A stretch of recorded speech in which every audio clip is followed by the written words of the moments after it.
Starting next month, your paycheck goes into my account. You don't need it anyway, Daniel said casually, lifting his coffee like we were talking about the weather. I stood at the counter, hands still damp from rinsing dishes, and looked at him. He didn't blink, just kept sipping like he'd done me a kindness. I nodded, just once. No protest, no raised voice, not because I agreed, but because I'd already made up my mind. That evening, as always, they came at 7 sharp. I heard their car door slam, his voice low, hers higher pitched, laughing at something. The key turned in the lock, still his copy, one I'd never asked for back. But when the door opened, the laughter stopped. "Mom?" His voice bounced off the bare walls. "Where is everything?" I sat at the kitchen table, the only thing left in the room besides 2 chairs and the folder I'd placed in front of me. The TV was gone. So was the couch, the coffee table, even the little lamp with the crooked shade he used to knock over as a kid. The kitchen shelves were empty, no casserole warming in the oven. His wife stepped in behind him. "What is this?" she said. "Where's dinner?" Daniel's face shifted. "What's going on? What did you do?" "I sold some things," I said calmly. "Needed the cash." "You didn't even talk to us," he snapped. "How are we supposed to be comfortable here? What are we supposed to eat?" I watched him, really watched him, and for the first time, I didn't see the boy I raised. I saw a man who expected comfort, who thought of my house as his. "I thought you were handling my finances now," I said. Figured I should prepare. His mouth opened, then shut. His wife crossed her arms, glaring at the folder. Daniel took a step closer, voice low. "You're acting crazy." I didn't answer. I simply slid the folder across the table. Inside were photocopies, bank statements, old receipts, notes. I didn't explain. Not yet. I waited quiet, steady, watching the mask slip from his face. There was a time I knew the rhythm of my days without checking a clock. Up at 6 o'clock, coffee at 6:15, bus stop by 7 o'clock, classroom lights on by 7:30. 30 years of lesson plans and sticky notes. 30 years of kids who forgot their homework and came back later to hug me anyway. I never remarried after Robert left. Daniel was 5. His father took the car and half the savings, left a note about needing space. I covered the debt he left behind so Daniel wouldn't carry the shame. We moved into a smaller place. I sold the piano. I took on summer classes at the community college. When Daniel wanted to study architecture out of state, I co-signed the loan and stopped buying new clothes. It didn't feel like sacrifice. It felt like being a mother. After he graduated, he came back different. Not cruel, just distant. Polite in a way that had nothing to do with love. I thought marriage might soften him again, bring him closer. It didn't. Friday dinner started after their honeymoon. He said it would be good for routine. I was grateful.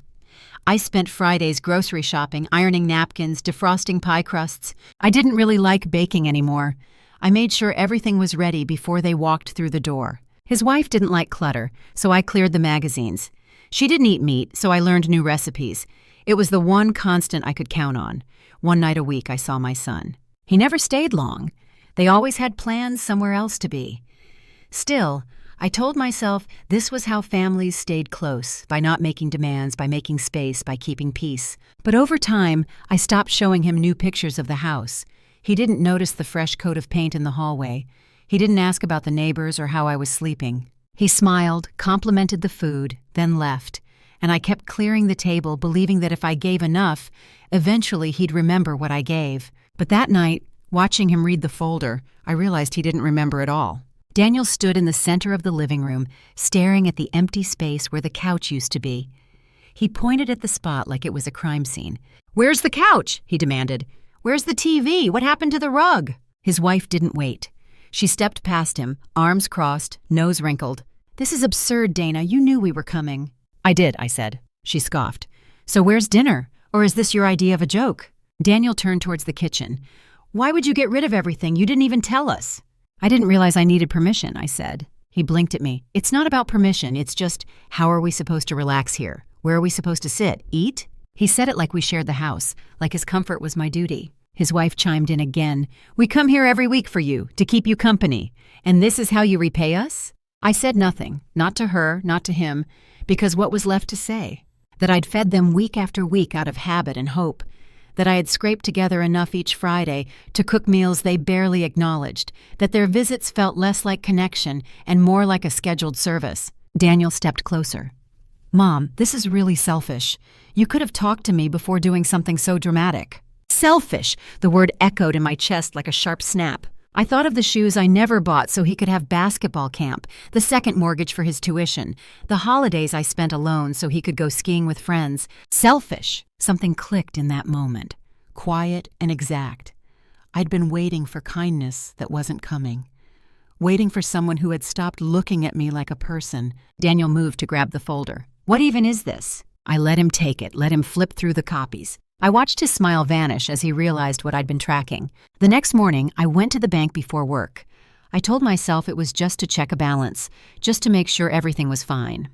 But the truth was, I needed to see it with my own eyes. The teller smiled politely when I handed over my card.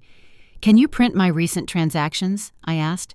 "All of them, please." She tapped on her keyboard, the sound of keys too quick and mechanical for what felt like such a personal violation. When she handed me the papers, I stepped aside to a small table near the window and began to read. At first, everything looked normal. Groceries, the pharmacy, a gas station near home. Then there it was, $200 withdrawn in cash 3 months ago, a branch across town. My heart knocked against my ribs. I never went there. My card had never left my wallet, except once. I remembered that day. Daniel had come by unannounced. I'd been in the shower when he arrived. I told him to come in, leave his coat on the rack. When I came out, he was sitting in the living room, flipping through his phone, smiling like nothing had happened. My purse had been right there on the coffee table. I touched the paper in my hand, tracing the date and time of the withdrawal. It was the same afternoon he'd left early, saying he had a meeting downtown. The teller came over quietly. "Would you like me to help you file a claim?" I hesitated, the words stuck in my throat. "Not yet," I said, because I already knew what she'd find. And I wasn't ready, not yet, to see it written in a report that my own son had stolen from me. I folded the papers, slipped them into my bag, and walked out into the sharp morning air. The sky was pale, indifferent. At the stoplight, I took out my phone, scrolled through my messages, and stopped at his name. For the first time, I didn't press call. I went home instead, opened the folder, and started reading every statement I had ever saved. When Daniel was in college, I used to keep a photo of him in my wallet, the one where he's holding a drawing of a house he made in 5th grade. He'd written underneath it, "Someday I'll build one for you, Mom." I carried that picture through every late shift at the registrar's office, through every cold walk home after the bus stopped running. When the school cut hours, I took extra bookkeeping work from a private firm downtown. Some nights, I'd fall asleep with my shoes still on, the television humming in the background. But when the tuition bill came, it was paid on time, every time. After graduation, he said he needed a little longer to get on his feet. I told him he could stay as long as he wanted. It felt good hearing him move around the house again, the fridge door opening, the faint music from his room upstairs. He saved every paycheck, said he was being smart about the future. For 5 years, I covered everything. The electricity, groceries, insurance, even the streaming subscriptions he used more than I did. He never offered to split a bill, and I never asked. I didn't want to risk the quiet comfort of having him home. Then one day, he announced he was buying a house, 3 bedrooms, paid in cash. He handed me the keys to his old room and said, "You can turn it into a sewing space or something." He married a year later. After that, I stopped hearing from him regularly. Calls turned into short texts. Texts turned into silence until the Fridays began. Those dinners that weren't really dinners, more like obligations he had to endure before returning to his real life. Still, I told myself it was fine. He was busy, successful, happy. I thought that was what mattered. But as I sat at the kitchen table going through the bank statements, the years rearranged themselves in my head. All the hours, the meals, the money, it wasn't generosity, it was erosion. And by the time I realized it, the decade I gave him was already gone. I walked into Mr. Leland Park's office with a manila folder clutched so tightly in my hands the edges had curled. He was younger than I expected, early 40s maybe. His tie was crooked in a way that made me trust him more. He asked what brought me in. I placed the folder on the desk and opened it slowly. "I need to know what I'm allowed to do," I said. We went through everything piece by piece. First, the $200 withdrawal, my account, my card, used across town on a day I wasn't there. Then the credit card statements, the one I didn't remember signing up for. Electronics, furniture stores, high-end purchases under my name, racking up interest for over a year. Next, the utility bill opened 2 years ago at an address I'd never lived at. his address, and my signature on the form, only it wasn't my handwriting. I watched Mr. Park's eyes move over each document. He didn't interrupt. He just nodded and made quiet notes in a legal pad. Finally, I handed him the authorization papers Daniel had left on my kitchen table, the ones I hadn't signed. "That's full financial control," Mr. Park said. "Power of attorney. If you'd signed this, he could have emptied every account without consequence." I nodded, but I didn't. He looked at me. "Good, because what you have here is solid. This isn't just a mistake or miscommunication. It's fraud, civil at minimum, possibly criminal." I didn't cry. I didn't sigh. I just took out my notebook and copied down everything he said, word for word. Date, penalties, paper trail, options. At the end, he asked, "Do you want to pursue this legally?" "I want to know I'm not crazy," I said. "You're not." He told me I'd need to file formal disputes, change every password, cancel everything with my name on it. He would help, but I had to decide if I wanted to go all the way. I didn't answer. Not yet. I thanked him, gathered my papers, and stepped back into the autumn wind. By the time I reached home, I already knew what my next step would be. I set the table like I used to when Daniel was little. Cloth napkins, 2 candles, and his favorite meal from childhood, roasted chicken with sweet carrots and herb potatoes. The house looked cleaner now, stripped of clutter and noise. The couch was gone, the television gone, only the essentials remained. They arrived right on time, just like before. Daniel gave me a half hug. His wife didn't even bother with the pretense. She walked in like she owned the place, scanning the room, noting what was missing. "I see the furniture still hasn't been replaced," she said, folding her coat over the back of a dining chair. I didn't respond. We sat. I served them. Daniel didn't thank me. He never had. He dug in immediately, chewing like it was part of some performance, some test of normalcy he thought he still controlled. I watched his eyes as he ate. There was no nostalgia in them, no flicker of memory about school days and scraped knees, no warmth. He ate like it was currency, and I understood finally that to him that's all I'd ever been. When the plates were cleared, he reached into his coat pocket and pulled out the folder. Same documents, same offer, same confidence. He placed it beside my water glass. "I assume you've had time to think," he said. "It's really for the best. You're not getting younger, and your finances are, well, they're complicated." I picked up the folder, turned it once in my hands, and set it down. "Not yet," I said with a small smile. His wife rolled her eyes. Daniel didn't even try to hide his irritation this time. He stood up, yanked his coat from the chair, and said nothing more. They left quickly. No goodbyes, no thank you. Just the sound of the door slamming behind them. I sat there a while, hands folded, watching the flame of the candle twitch. What Daniel didn't know, what he couldn't imagine, was that every password had already been changed, every account secured, every thread of the old life quietly cut. Filing the lawsuit felt nothing like I imagined. No thunder, no justice in the air, just my name on a page, black ink against white paper, and the sound of the clerk stamping the file. I walked out of the courthouse lighter than I'd felt in years, not happy, just steady. The first voicemail came that evening. Daniel's voice, low and tight. "Mom, what are you doing? This is ridiculous. You can't actually think I stole from you." The next one came an hour later, quieter. "Please call me. Let's fix this before it gets ugly." Then the messages multiplied, half angry, half desperate. I didn't delete them. I just listened once, then turned off my phone. 3 days later, his lawyer called, a man with a smooth voice and a hint of pity, the kind that makes you want to hang up. "Mrs. Carrington, our client would like to resolve this privately. He's prepared to repay the full amount, including interest, and cover your legal expenses." I said nothing. The silence stretched until he added, "We can have papers drawn up this week." I took a breath. "I'll agree," I said, "but I want one more thing." He hesitated. "What's that?"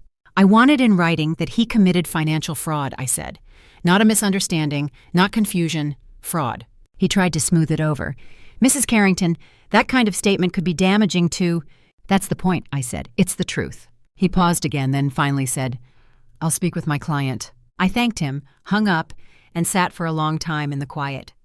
I wasn't sure if it was victory I felt or exhaustion. Maybe both. When the documents arrived the following week, I read every word. The numbers were right, the fees covered, the confession printed clearly in ink. I signed my name at the bottom, steady hand, no hesitation. The next morning I went to the bank to close one final account, the one Daniel had tried to control.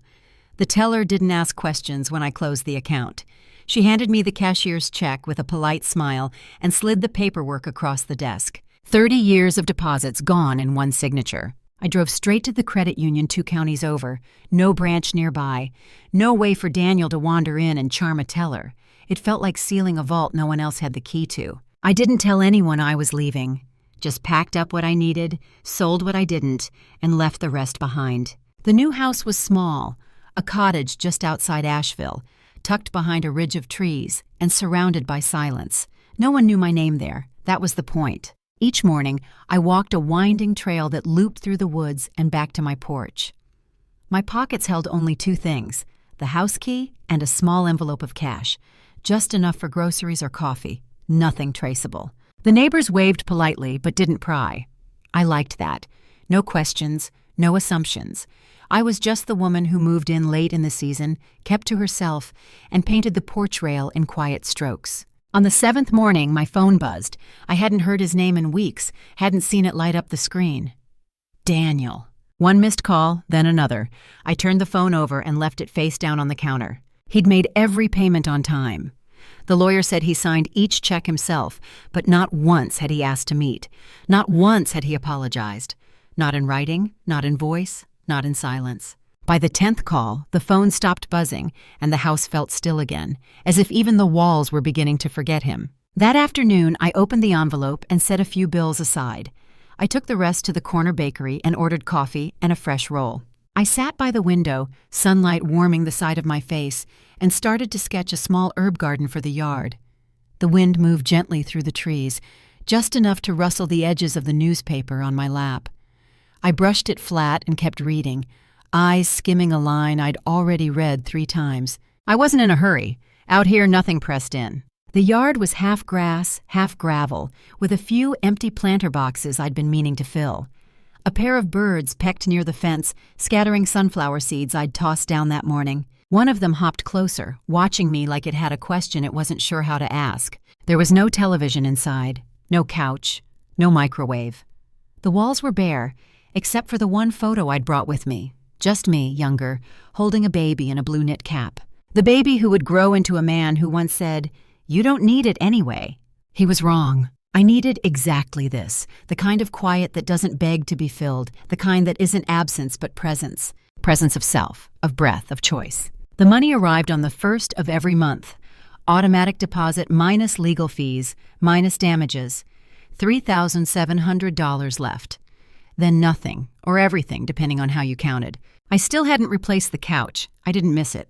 I sat outside most days anyway, feet in the sun, back to the wind, book in hand. The coffee pot sang when it was ready, and the house stayed warm with the windows open and the stove lit. The last envelope I'd gotten from the lawyer included a summary sheet. Final 3 payments scheduled, it said. Neat, clinical. I folded it into a drawer next to the matches and the spare keys. I didn't call Daniel. I didn't need to. The check said enough. He could sign his name month after month, and that would be the last thing I'd need from him. Proof that even silence could speak. In the afternoon, I clipped lavender for the table and boiled water for tea. The birds came back. I didn't move.